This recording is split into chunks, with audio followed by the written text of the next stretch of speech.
Hi, my name is Tanazia and I am the host of The Carpenter's Touch. Here on YouTube, we have a ministry that offers service to you, service to God, while telling my story and God's impact over my life. And in today's video, we're going to be talking about asthma. I don't know if it's asthma or asthma, but I've been seeing people pronounce it differently, so I'm just going to go for asthma. Anyway, remember in the other video when I said, guys, I think that if I don't listen to God or my husband, God will force me to get to a place where I am resting and I am listening. Similar to when I was in a season where I was making myself so busy that I didn't even want to be here doing the ministry because I felt like I was too busy for the ministry. And God brought me to a place where I had nothing else to do but the ministry. And I said, guys, I feel like if I don't listen to God about telling me to rest, He's going to make sure I get to a point where there's nothing else I do but rest. And guys, we are there. We are there. Let's give a bit of a background story. So, I have asthma because of genetics. Yeah, there's a history of asthma in my family. So, that was all passed down to me eventually. And there is a chance that my children will get it as well, just because some of the reasons behind having asthma involves genetics. Also, let's backtrack my story. When I was younger, I didn't really care for it because I didn't understand it, nor did I experience it so much that it was a big problem in my life. But my grandmother and aunt had asthma, or my aunt has asthma, my grandmother passed away, and yeah, we're still going through that. But I witnessed asthma through them having it. That's how I learned what it was about, or that's what I saw that this is it, but I didn't fully understand what exactly is it and what exactly should you do. I had an understanding, okay, when my grandmother's feeling like this is what I should do. But I didn't understand to say she's feeling like this because of this. This is what is happening to her exactly. This is what's going on. I don't understand any of that. I was just there. And when I was younger, I didn't experience it so much, so I didn't understand it. And when I did, it was a severe asthma attack. Sometimes I couldn't breathe at school, but also I was just the kind of person who was like, I'm going to leave my inhaler at home so that I don't have to go to school. That's the kind of person I was. I didn't understand that this can actually kill you if you're not careful. It was something I only found out very, very recently, like months ago recently. Yeah. I think also a little update that I want to share on the whole grieving journey is that, we spend so much time here on YouTube doing a Bible study series on the book of Ecclesiastes through the lens of grief. And I want to say that something I've been struggling with a lot lately as I've been experiencing asthma a lot worse, which, mind you, it's because I haven't been controlling it. I haven't been managing it in the best way that I possibly could.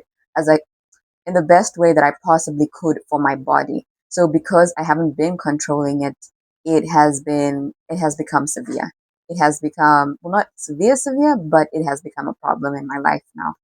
One of the things I've been struggling with a lot lately is the fact that I just feel so triggered by a lot of stuff. Like I'll look at an inhaler. I got a new inhaler recently, and it's the same one that my grandmother had. And just looking at it just hurts because it reminds me of her.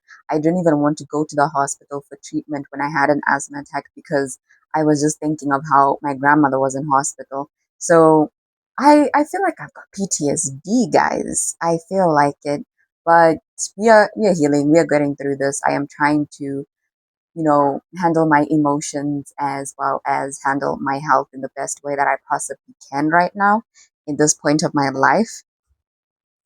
Sorry, I'm just looking around for ticks because the dogs sit here by the steps. Yeah. So that's what's going on. Anyway, like I was saying, I haven't been controlling it as much recently. I haven't been taking good care of myself. What I have been doing is I have been exercising a lot more frequently. And I'm thinking if I'm exercising, I'm controlling my body to get used to not breathing so well. That was my thought process. Don't judge me. But the thing is also, while I was exercising, the weather wasn't in my favor. It wasn't good for me.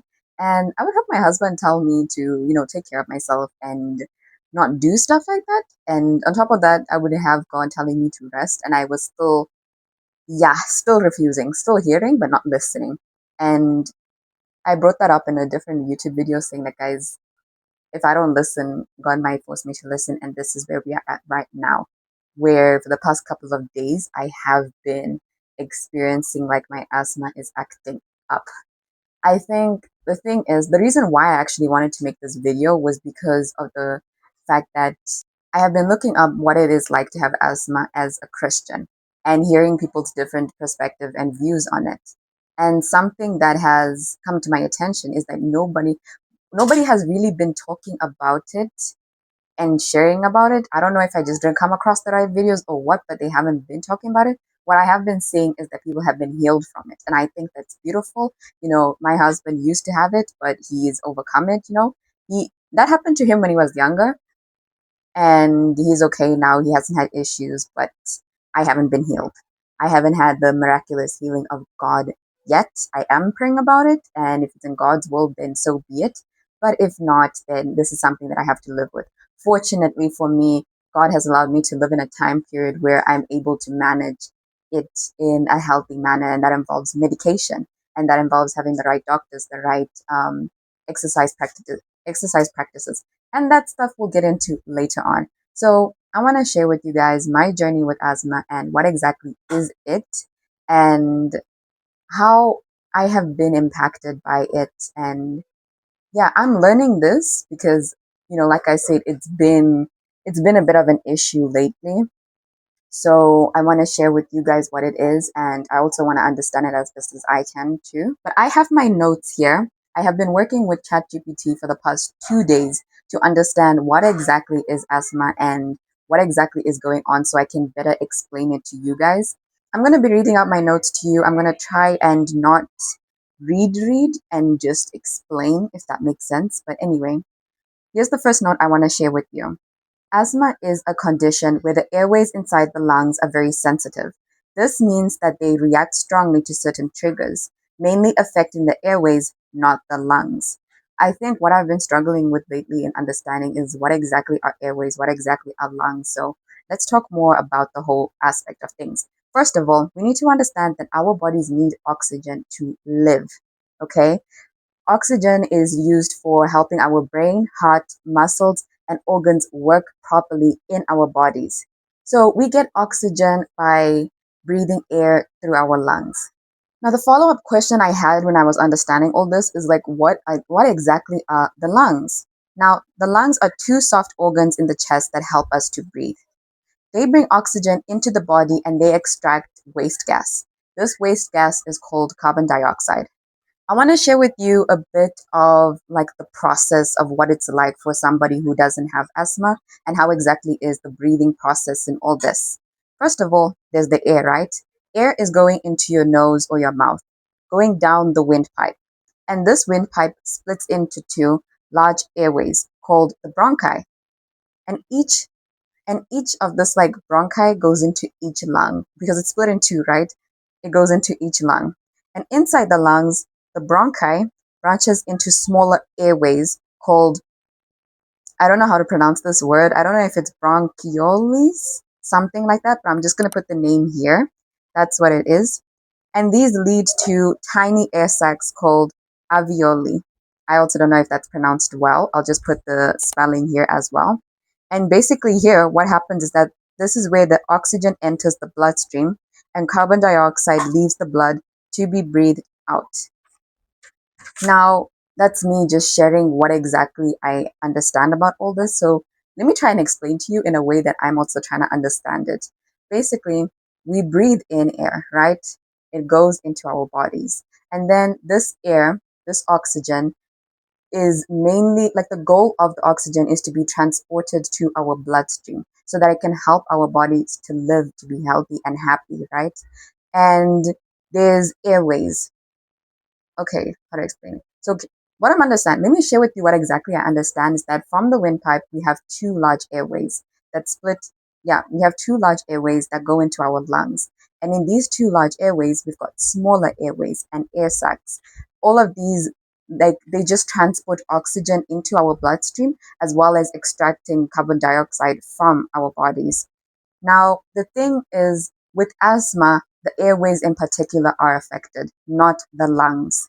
I want to share with you a couple of triggers that I found, and these triggers irritate the airways. We have dust, pollen, smoke, cold air, strong smells, what? How do you pronounce this? Respirat. Oh my gosh. Respiratory infections. I don't know if that's the right pronouncing for it, but yeah, that. And sometimes even exercise can affect your asthma. Like I was saying, for my personal experience, like recently, is the fact that I was exercising, but I was also exercising when there was like when the weather was terrible. So this affected me as well. Now, let's talk about what happens exactly when your asthma is triggered, when these airways are irritated by these different triggers. First of all, there's inflammation. This means that there's swelling in your airways. We have muscle tightening. This is when the muscles around the airways start to squeeze the airway. We also have extra mucus. This is thick mucus that builds up inside the airway, making it harder for air to travel through. Now, what I had to understand also is that because there's increased production of mucus, does that mean there's already mucus being produced in our airways? And yes, that is what happens. However, when you have asthma, the production increases. The point for the mucus is to trap things like dust and to help control what exactly passes through, I think, you know. So now, when all of this is taking place, basically what is happening is that the airways start to narrow, making it difficult to breathe. And when you start having difficulty in breathing, the symptoms include wheezing, coughing, chest tightness, and shortness of breath. What I've known always is the fact that there is no cure for asthma. So there is no cure for it, and it can also lead to death if it is not treated carefully. But here's the thing, it can be managed. People live long, healthy, and full lives when they learn to control their asthma. This involves taking things like a controller inhaler and and a rescue inhaler, or also known as an emergency inhaler. Recently, I have been using a controller inhaler, but I didn't know that I'm supposed to be taking it on a regular basis. I wasn't given that information. I just had the pump, like that was the inhaler I was given, but I didn't have the knowledge on how to use it. I would only be taking it whenever I felt like I had an asthma attack and it wasn't working out. So I would need to go to the hospital to be, using a nebulizer to help me breathe better. So now I understand better thanks to my husband. He was working with ChatGPT and he was understanding it really well. And then he explained it to me and now I understand it much better. So I've been learning a bit more about it and I also want you guys to understand. Now, here's the thing. Controller inhalers are supposed to be taken regularly. They reduce airway inflammation. So this is like a manageable way to deal with it. And rescue inhalers are used during an asthma attack. They relax the airway muscles and help open the airways quickly. How to live with asthma involves taking prescribed medication, avoiding triggers as best as you can. It's like if it's cold, dress warmly. Stay at home if possible. Do not exercise. Do not push your body to do what it is not capable of doing right now. Okay, also have an action plan. When you have an asthma attack, you need to prepare for it. You need to prepare beforehand, before it even happens. So, with an asthma action plan, how to go about it is like basically preparing for an asthma attack. For example, how I'm doing it is I'm making sure that I leave my controller inhaler in the room, always in a place that I can see so I can never forget to take it in the morning and in the evening because it's something I'm not used to doing. Also, I have my emergency inhaler inside my handbag. So whether I'm out or even at home, it's in my bag, it stays in there. And if anything happens, I can just take it.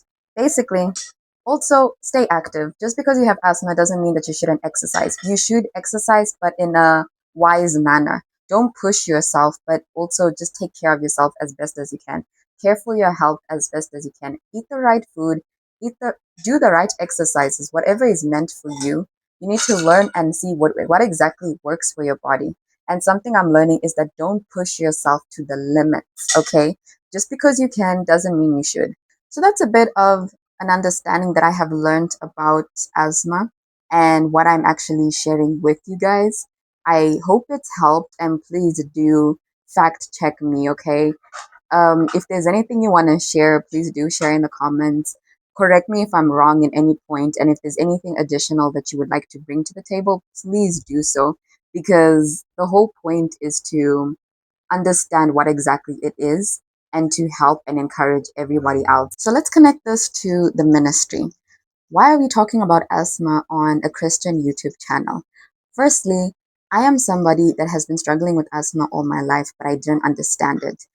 And something that my husband has been convicting me of lately is not that I am dumb. It's not that I don't know things or I'm not smart or things like that. It's a matter of me not learning, me not having the desire to learn. And so we're working on that. We're working on that. I want to understand my body better, and I want to share with you guys like the truth of what exactly is going on. Basically, you know, one day I was having an asthma attack, or I was feeling like I was having asthma. And then my husband was like, you need to take it seriously. You can actually die from this. So he explained to me what is it and encouraged me to take better care of my health. When he told me all that, I felt like it was a reality check. God has been calling me to rest. My husband has been encouraging me to rest, and I haven't been doing that. And at the same time, I haven't been listening to my body. My body has been speaking to me, crying out to me, and I have been ignoring it because I've been thinking I can push my body to its limits. And then, even if it reaches its limits, I can still push it to do better until it learns to do better. That was my thought process. And let me tell you guys, that's not the right way to learn and do things. When your body is screaming out to you, rest. When your body is screaming out to you to do something, you should probably listen to it. And on top of that, when your community tells you that you need to do something, the book of Proverbs talks a lot about why you should listen to criticism and why you should listen to wise counsel.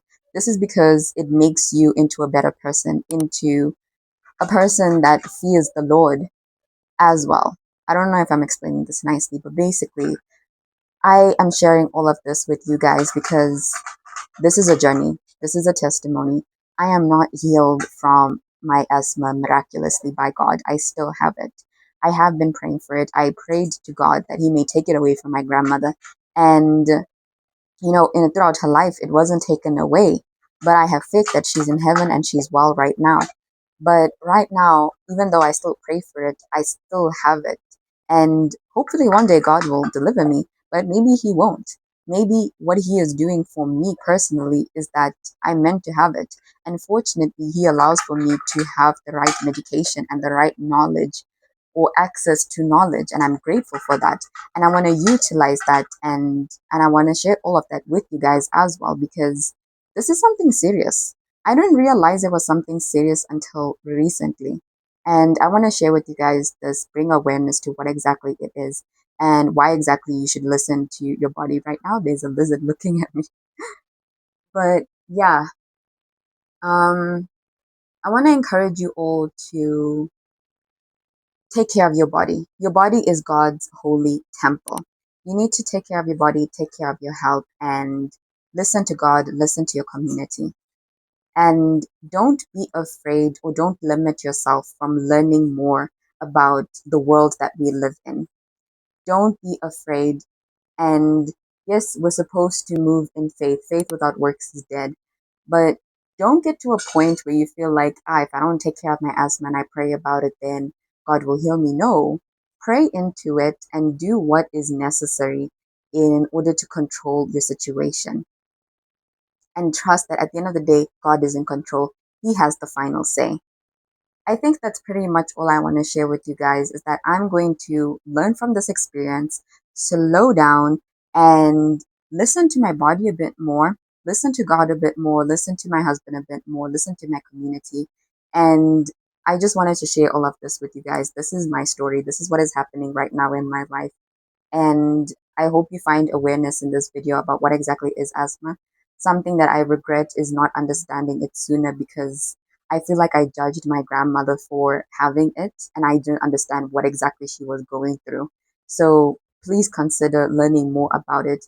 And not just this, but if there's any other medical condition happening around you, whether within your life, within your family or friends' lives, consider learning more about it and learning how to help them as best as you can, because you need to help them, but at the same time, pray for them. Surrender them to God and allow God to transform their lives in the way that He sees fit at this moment. So, I think to end this video, what I want to share with you is that sometimes God won't answer your prayers. A pastor that I watch often say that when you pray to God and you ask Him for something, you make your requests known to Him, He answers in three ways: no, yes, and not right now. And I think that when it comes to praying for healing, praying for reassurance, praying for deliverance, praying for all that, He answers in three ways: no, yes, not right now. And I think something that I struggled with was praying for healing, because sometimes I would feel like God is putting on my heart to pray for somebody. And I never understood why He is encouraging me to pray for healing over somebody's life when I wasn't seeing the results that I was praying for. And so I want to encourage you guys to say that do not grow weary in praying, especially in praying for healing, especially in praying for salvation. Do not grow weary in prayer, because prayer is very powerful. And what I want to encourage you is that God is answering, you just may not see it right now. Because sometimes also when you pray, you don't get results as fast as you would like them to come. Okay, I'll be praying for deliverance, for healing over my life, over healing. Okay, I don't know why it's doing that. Like, it's just the lighting was just so bad. But I'd be praying for healing over my eyesight, over my health, and I'm not seeing my prayers answered. And sometimes I doubt in God's abilities. That's normal, but at the end of the day, God is still a healer. He is the same God who was there healing and delivering in the Old Testament is the same God that we are serving today and is living in us. So I want to let you guys know that yes, asthma is real and we need to be aware of every chronic condition that we have in our lives or in the lives of others. But at the end of the day, we should not grow weary in praying. We should still pray. We should still read our Bible when praying. Bring scripture into your prayers. And don't forget to bind spirits up and cast them out in the name of Jesus. But at the same time, prayers don't need to be dramatic. Even the simple prayer, Lord, heal me, is enough. God is listening. God sees you. Make your requests known to Him, and He will answer you. Ask, and the door will be open for you. So, this is a bit of an encouragement also. I want to encourage you to pray and never forget the God that you serve. He is the same God that delivered you once. The reason that you are here today is because of Him. And sometimes we grow weary, guys. We grow weary, and that's normal. But at the end of the day, God is still good. And I just want to share with you guys that. I think another thing I want to share with you is the fact that sometimes illnesses have been there for us throughout our entire lives, but sometimes it can happen all of a sudden. And we question, why is this happening to us? I think of the book of Job, and Job had so much happening to him, and God was there, like, yeah, I'm testing you. What I read in the book of Ecclesiastes was that at the end of the day, good or bad circumstances, it is all at the hand of God. So never forget that God is in control and you can trust Him. Yes, there are bad circumstances where we blame God, we question God, but at the end of the day, we also can't forget we live in a fallen world. And God is moving in this fallen world. You are not alone and you will get through this. What I also want you to know is that sometimes things are just unfair. We live in an unjust world, okay? It's not always going to be easy. Sometimes we'll get illnesses that don't make sense, that we'll pray for healing and it's not happening right away. And that doesn't mean God belittles you. That doesn't mean that God hates you or that doesn't mean that God is not powerful. It's just that sometimes it looks different for everyone. But He is still the same God. He is still a good God. So I just wanted to share that with you. And at the end of the day, if you have a testimony in your life of the goodness of God, share it. Share your testimony. And also, do not forget your testimony. Sometimes I forget the goodness of God, especially when I'm praying and my prayers are not being answered. But sometimes I got to sit there and be like, you know what? God delivered me from this. God healed me from this. If that is the same God I am serving right now, I can trust that He is still working in my life. He is still powerful. And at the same time, what exactly are you putting your trust in? Yes, God blessed us with medication that helps us live throughout this life. But also at the end of the day, do not put your hope and trust in man or in medication. Trust in God. Work alongside the tools He has given us, but do not put those tools above God. Yeah, I think that's pretty much all I have to share for today's video. Yeah, that's pretty much all I have to share for today's video. I think I'm going to end the video here right now. Thank you so much for watching. If there's anything you'd like to share about this entire video, please do so in the comments. Please share the video to spread awareness, to help whoever needs help. And also give this video a like if you enjoyed it.